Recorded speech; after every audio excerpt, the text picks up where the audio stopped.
Okay, good evening, everyone. Welcome to Hi. our Thursday study.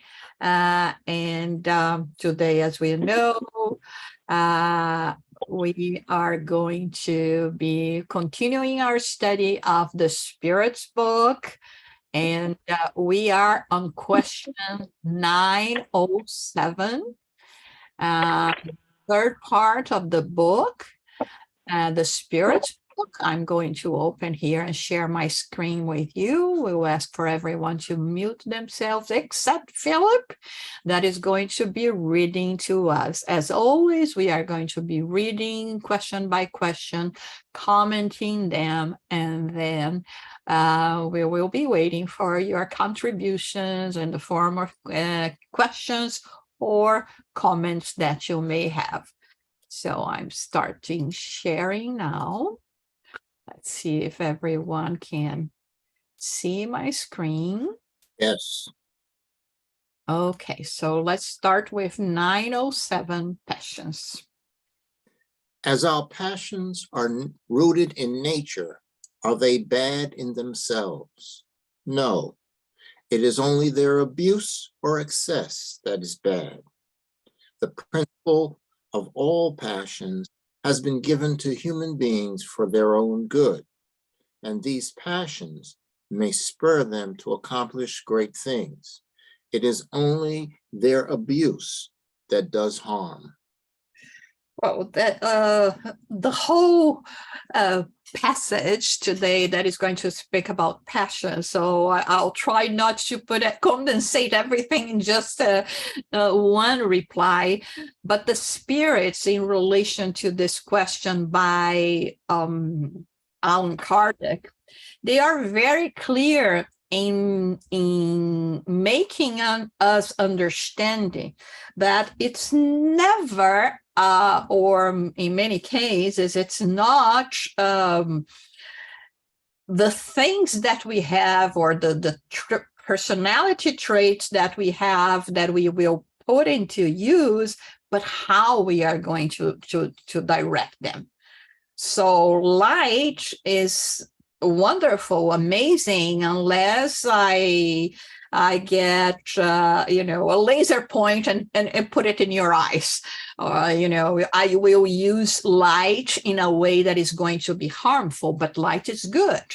And so many things are good, like, it's important for us to wear it to nourish our bodies, but in everything in excess or how we are going to use it is how it's going to be harmful to us and or not.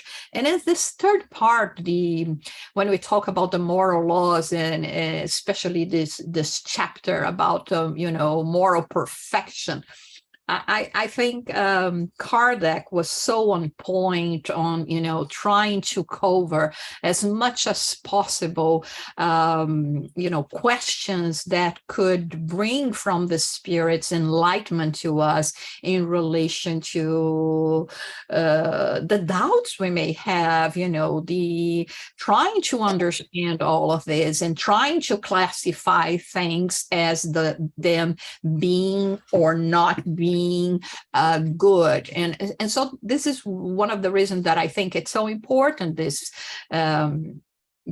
item here that we are going to be talking about today, so that we can understand that things that we could perhaps consider to be negative, in fact, can be very good for our own progress and for the progress of humanity. Anyone would like to say something or question anything? Okay, so let's read the next one. 908. How can we define the limit at which passions cease to be good or bad? Passions are like a horse that is positive or useful when under control, but dangerous when untamed. A passion becomes wicked the moment you lose control of it, and when it causes harm to yourselves or others. Passions are switches that greatly increase your powers, and help you carry out God's designs. If you allow yourself to be ruled by your passions instead of controlling them, you become a victim of excess. The same force that can be useful ends up annihilating you. All the passions are rooted in a natural sentiment or want. They are not bad in themselves, since they constitute one of the God-given conditions of our existence. Passion usually signifies the exaggeration of a need or feeling. It lies in the excess and not in the cause, and such excess becomes evil when it results in some kind of evil. Every passion that brings human beings closer to an animalistic nature carries them farther away from the spiritual nature. On the contrary, every feeling that raises human beings above the animal nature demonstrates the dominance of their spiritual side over their animal side and brings them closer to perfection. Okay, so again, let us emphasize here Allan Kardec when proposing those questions. This question is it's so important as the follow-up of the one we just read before. Okay, so passions can be good or can be bad, but how can we define the limit? How can we say when things are good or not? I think, at this point, because of everything that we have lived, even in this lifetime, not necessarily in previous incarnation, but yeah, let's talk about previous incarnation. Let's talk about history as well. We can see that many things that we believed before to be the right, the fair thing to do, now we look back even, regretting how could we have been so blind in accepting things when clearly now with all the knowledge and understand we have, they are good. So this is a very valid and important question on the part of Kardec, because it comes to clarify even more what the spirits had previously replied to us. And sometimes, the spirit has to use very clear examples like they use here in terms of how we are going to control a horse. There is even this story about we have two wolves that live within ourselves, right? One that is a bad one, the other one that is the good one. And then we will ask which one is the one that really prevails. And the continuation of the story is the one that is going to prevail is the one that you are going to feed. So in this case, it's the same thing. So passion is good. We are passionate about things. For me, for instance, I'm very passionate about spiritism. I always been for spiritual things, learning more and trying to understand more my role in the world. My objective here, and like everyone else. So this is something that requires from us really this passionate motivation, desire to achieve something. So this is how the spirits are trying to clarify here to us, saying, listen, it is a God-given condition. So if it is a God-given condition, it cannot be bad. But we have free will, and we can, lose control of things. I can be exaggerated even when I'm talking about religious spiritual purposes, when we are talking about fanaticism. right? So this is the exaggeration of a passion that instead of impressing and motivating others to follow in the same pathway, they are going to be scared that they can be even moving more away from any kind of spirituality, religiosity, because they do not want to, to become like us, like fanatics or something. So this is like it says here, it's an exaggeration of what we need. Perhaps we do need, because we need to have more control of ourselves, because we need to have more control in terms of, taming our imperfections. We may need a certain exaggeration in terms of, being capable of achieving more our spiritual goals. But it's not the same for others. So it's a very personal thing. So in other case, like the spirits are saying here, pay attention to how really you are dealing with everything that represents passions in your life. Everything that leads you to an animal nature, meaning more materialistic perspective and behaviors, of course, is not in tune with our purpose of becoming better, spirits. Questions, comments? I love how Kardec explains it here. I always think of passion of being a good thing, whether you have passion, like you said, in the studies of Spiritism, passion is something that you love to do. So the passion that's not good is, I guess, when we become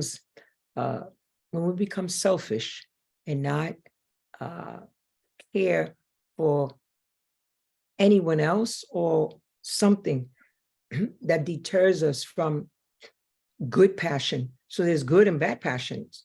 That's what I'm getting from this.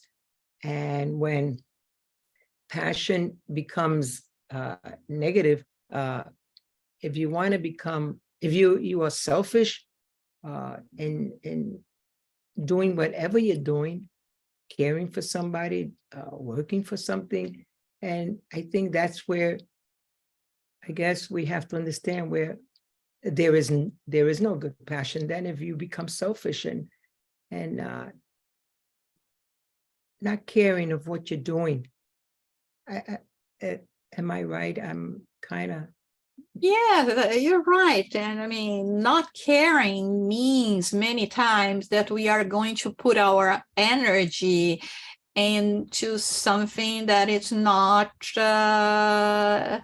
useful, that it's not right, being, and actually the next question, which is one of my favorites of this book.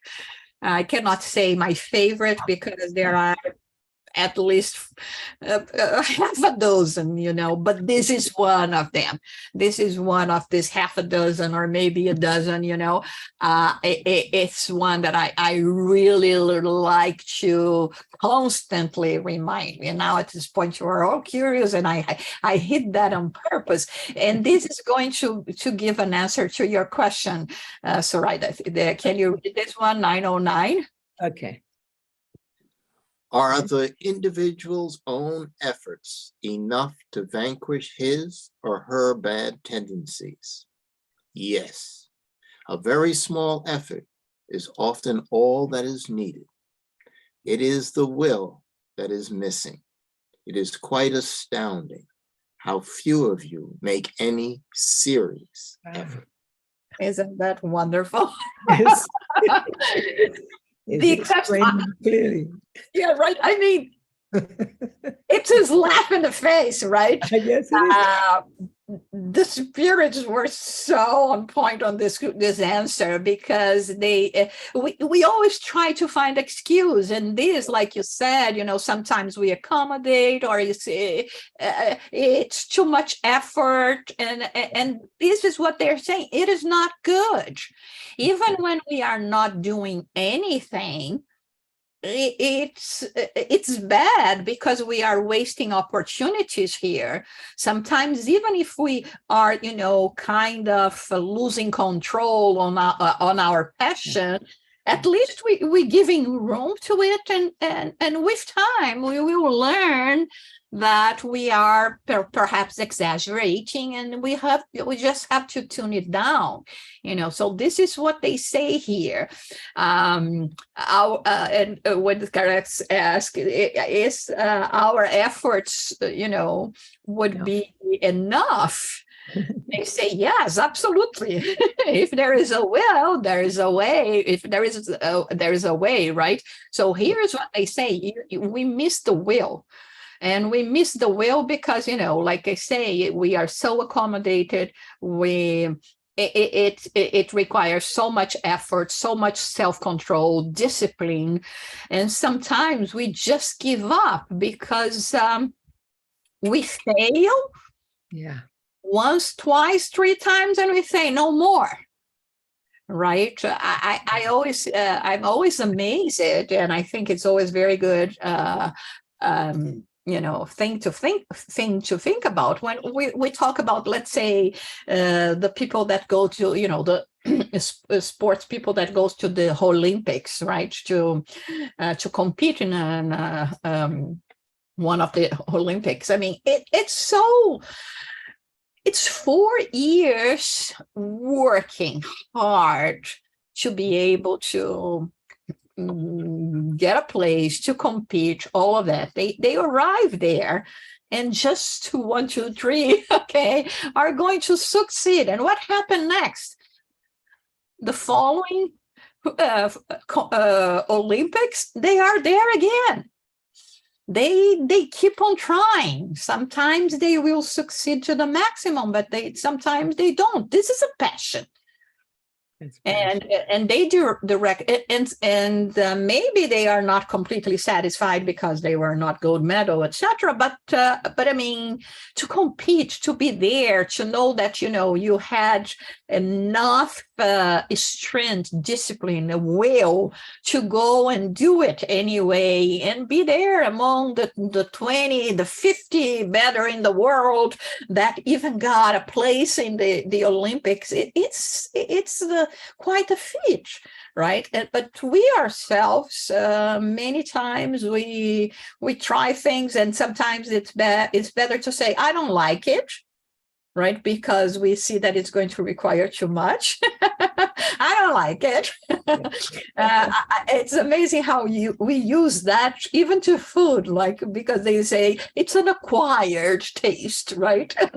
And sometimes it's so amazing. Even today, I was talking to a friend, and we were talking about chocolate, and she asked me, what kind of chocolate do you like it? I said, well, when I was much younger, I always liked only the white chocolate, which is the worst possible chocolate for you to have. Sometimes I would have, pieces of milk chocolate, but white chocolate was my favorite. And now I just only like, or mostly, I eat any of them, but I really had an acquired taste in terms of liking dark chocolate now. Yeah. And so I never thought, I mean, it's a so silly example, but I never thought I would be able to like it. I came from one extreme to the next. So it was just, this one is better for your health. Try to make an effort to appreciate this one better. So it's so many things that are related to acquired taste, right? Yes.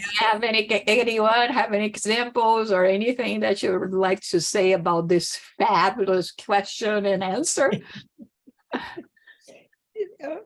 I have, you might know that you have so-called bad passion, okay?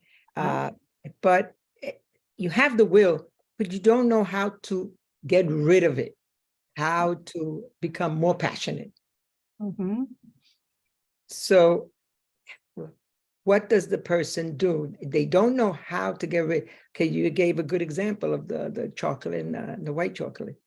Okay, so now if someone has a terrible ordeal of not being very sympathetic toward someone, and you know you're doing that, but you don't know how to go about it to change and become have the good passion opposed to the so-called bad passion.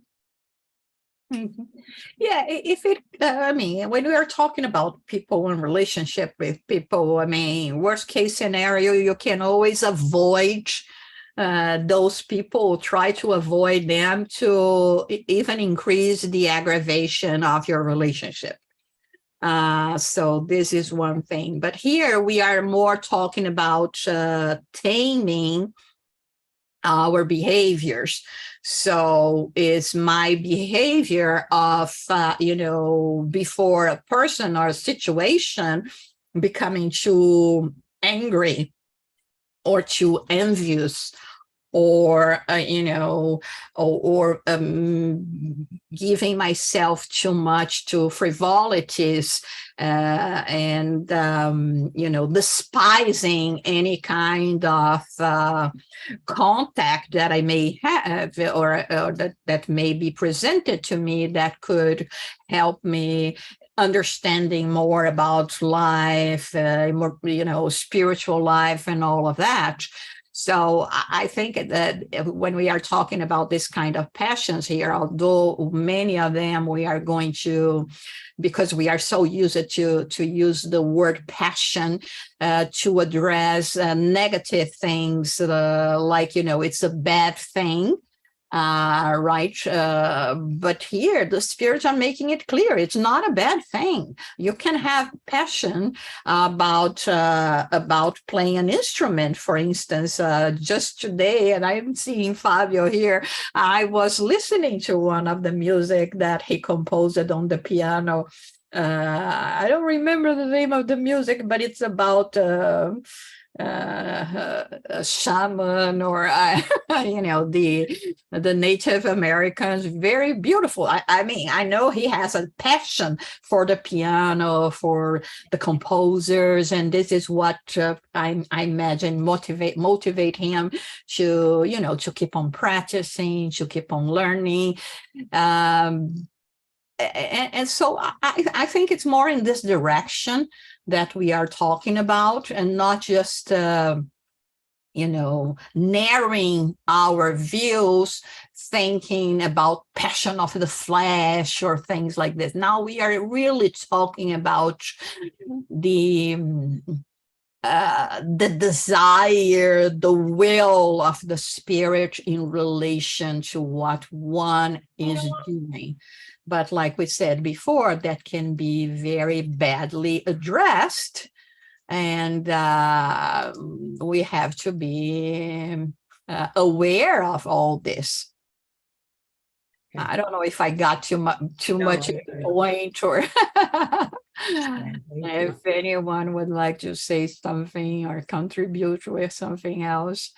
But now I have a passion for this 909 question and answer. Yeah, especially the way the spirits are so, unafraid of saying what they have to say. How few of you make any serious effort?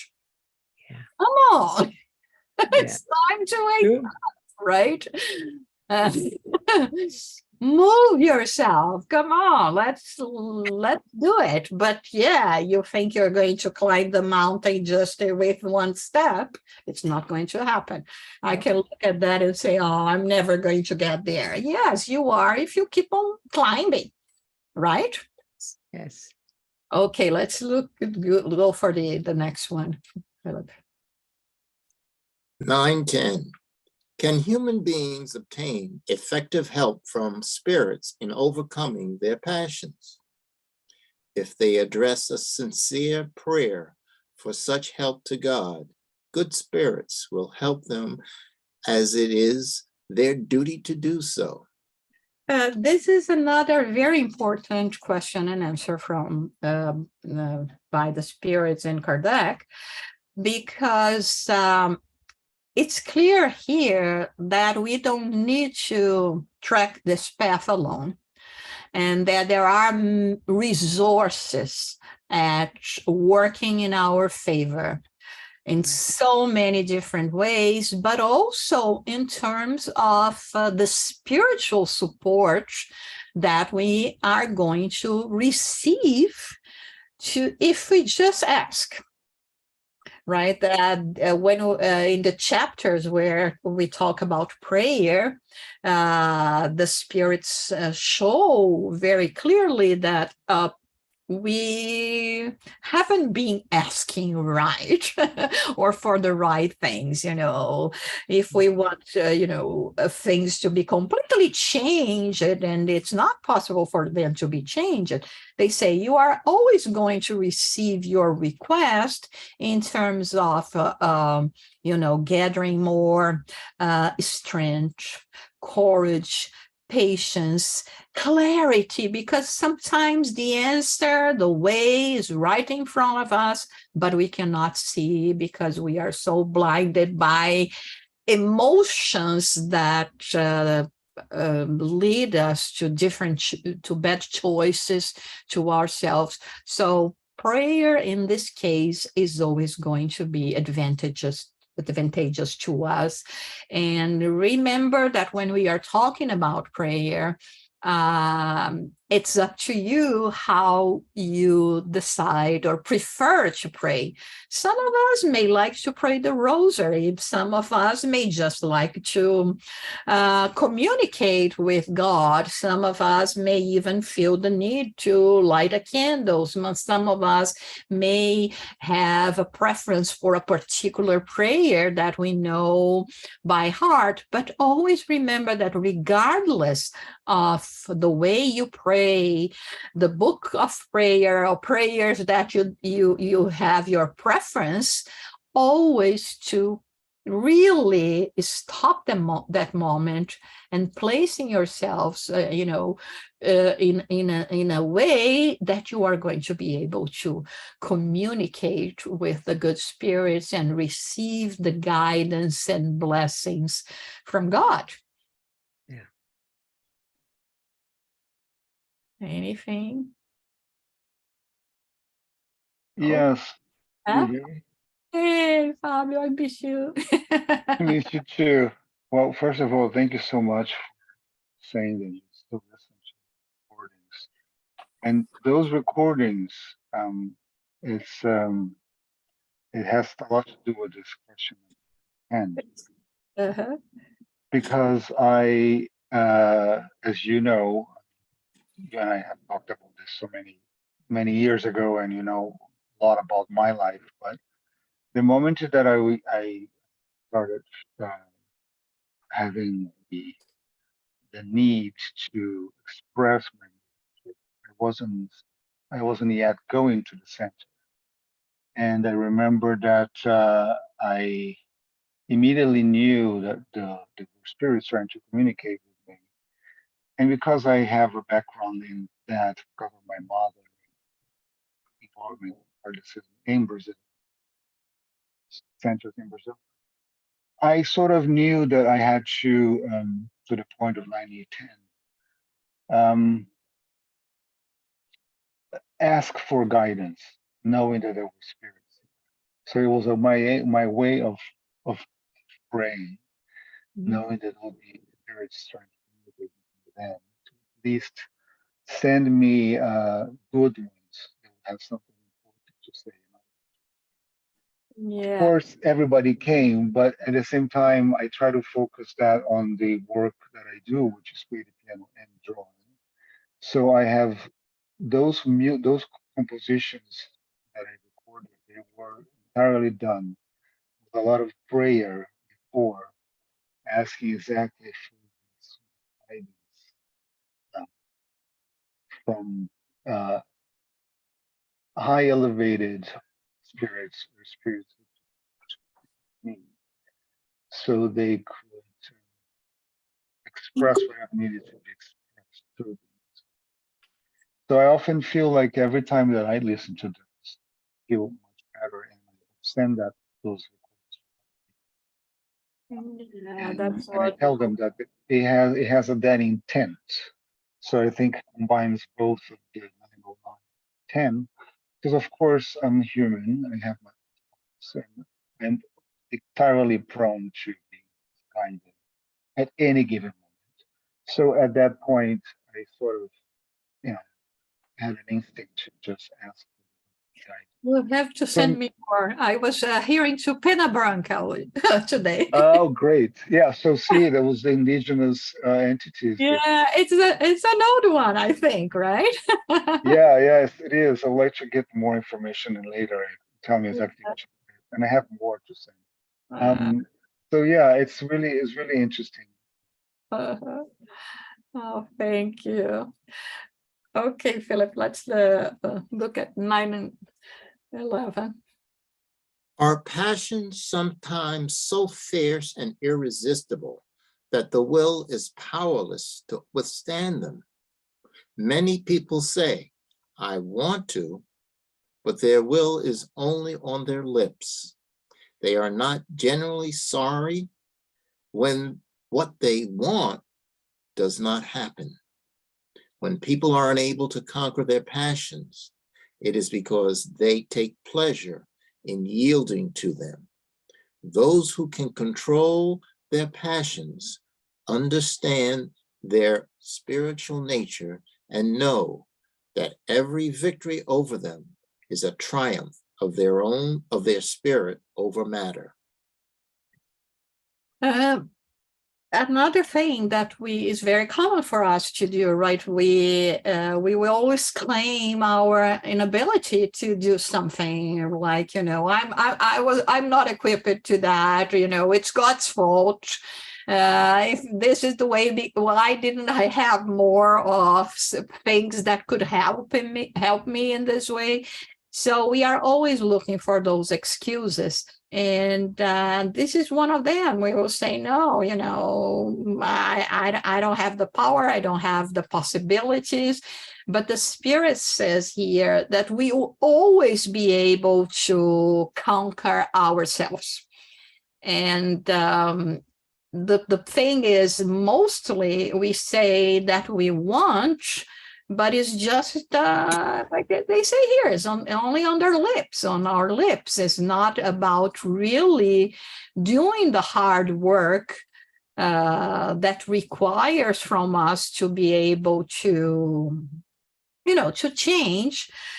In any case, the most important thing for the moment is for us to have a clear understanding about what we need to improve.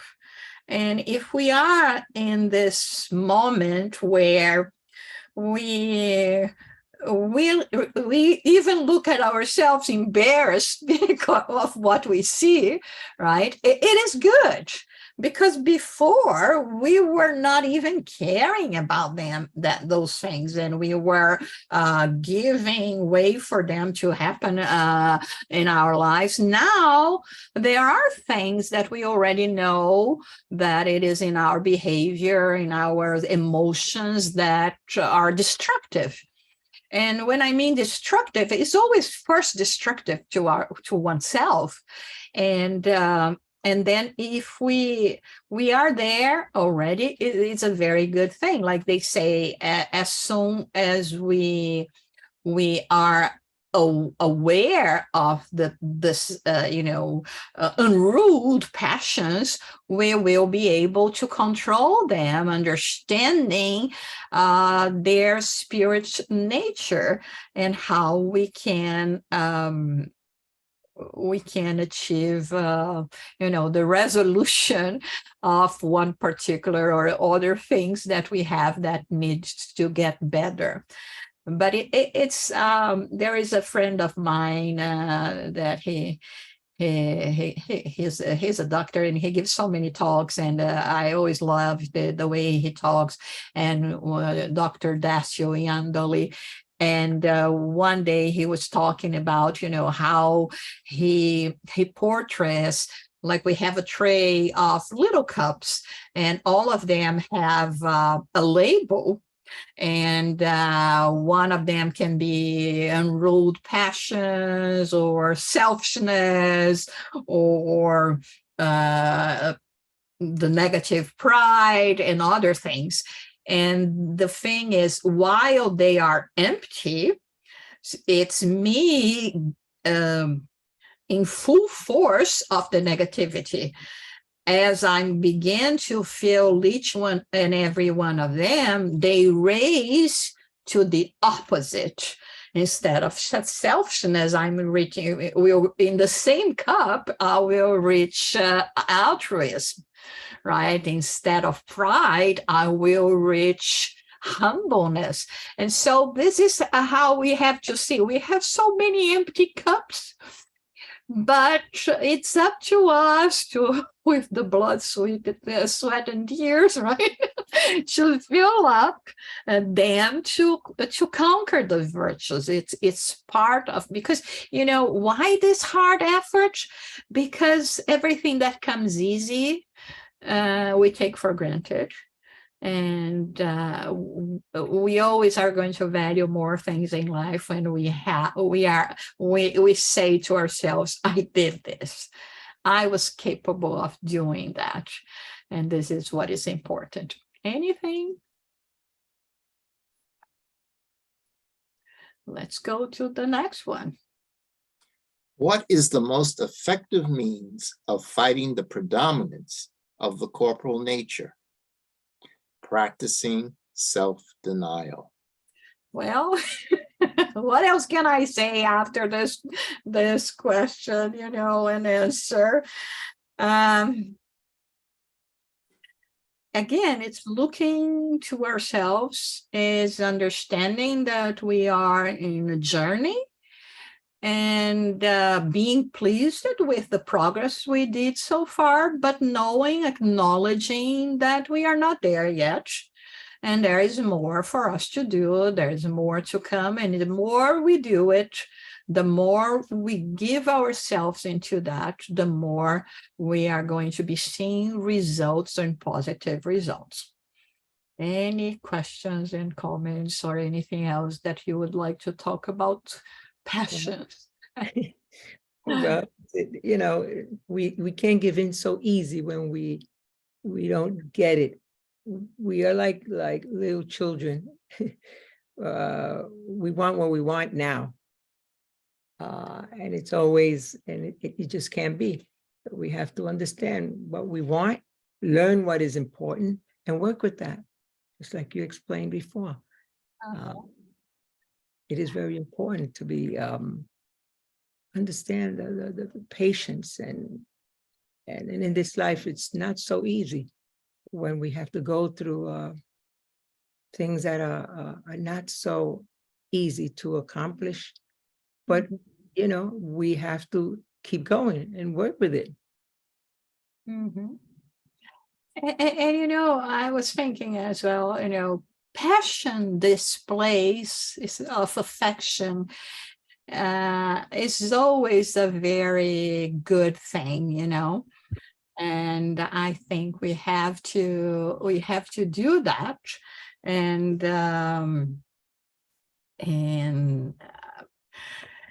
try to focus our energy into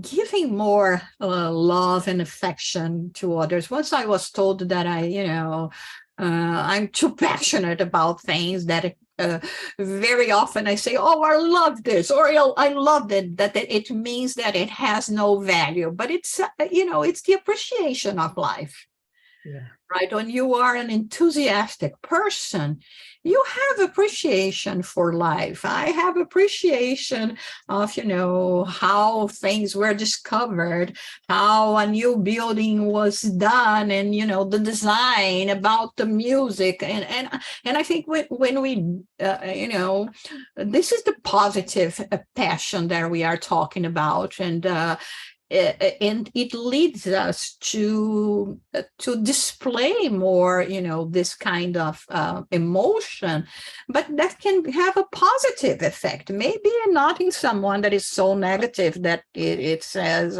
"How come this person everything is wonderful?" It's not that everything is wonderful. We know that.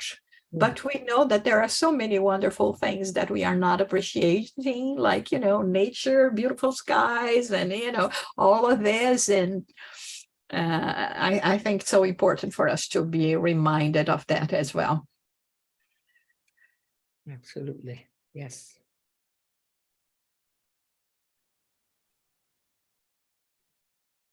Anything else?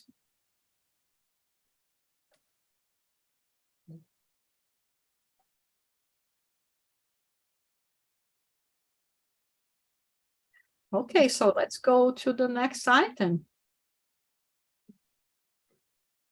Selfishness. Selfishness. Let's go there. Oh, well, I mean, we are going to be changing the subject so much. Okay. Oh, yeah. What vice may we label as the root of the others? Let me just look at something here.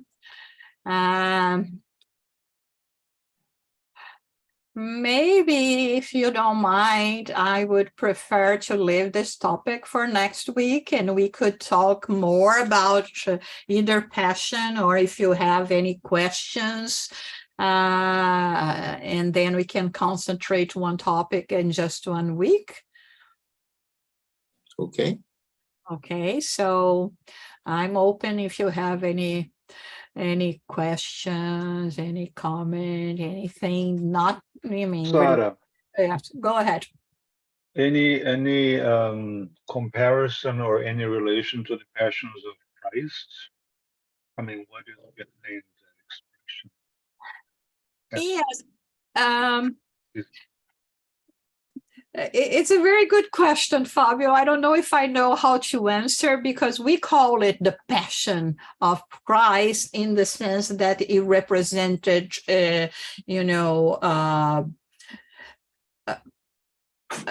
let's say, a sacrifice, an aggression.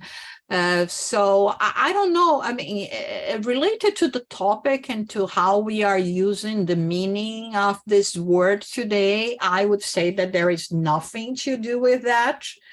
But maybe if we dig it a bit more, we can find some correlation in terms of recently I was able of visiting the house of Carl Gustav Jung, and when I went into his office, the place where he received his patients, I was very impressed with everything. Of course, I was all mesmerized with everything. But he had a stained glass window, and that represented the Passion of Christ. And I asked the guide if that stained glass were 3 scenes, okay? The one before, when he was nailed to the cross, when he was, this cross standing, and when his body was removed, and his mother and others had him. And I asked him, is this, from the time of him? And he said, and she said, not only that, but he is the one that commit the work to be done and place it in his office. even being a copy of a church, because he was very religious, that they had close to there. And I said, oh, okay, so it is from his time. And then I said, but why did he choose that? Right? I mean, it is dance. And then she replied that his way of thinking was that, to go into therapy is to go into the process of the Passion of Christ, reading yourself, right? I mean, dying for one thing, but the representation of renewal. So it is like, we have to carry our crosses. And so thinking about that, maybe, the correlation that we could think here is, having our passions so unruled in a way that we have to come to the realization that they have to die, that they have to be tamed, that they have to be all this energy that we use in a negative, bad way, in terms of those emotions. They have to lead us to a calm, to a way where it's like we are going to resurrect. So in the case of Jung, he was making a comparison, and leaving the ego and going to the self. So I don't know. I'm just sharing with you my thoughts here, but yeah. That's great. Thank you. Uh-huh. Anyone else would like to ask anything?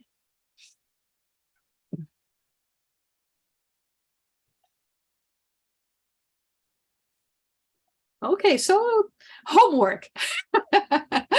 Let's think about our passions. Okay, I like very much that philosopher, the Buddhist philosopher that has passed already, but I had the chance to meet him, to see him in a presentation, Thich Nhat Hanh, that he always talked about us being mindful, the mindfulness, paying attention to what we do. And not only we do not pay attention, sometimes we eat and we don't even realize that we are eating, and an hour later we are hungry because there was not a connection of mind and body and spirit and all of that. So maybe we could do that, during this week, thinking about or paying attention to our emotions, to how we are behaving in terms of how we respond to things, and how our thoughts are being going to one place or to another, about ourselves, of positioning or being in a position where we will display this kind of passion in a bad or a good situation. And I think the more we observe ourselves, the more we will be able to deal with things and to be capable of change for the better. Okay.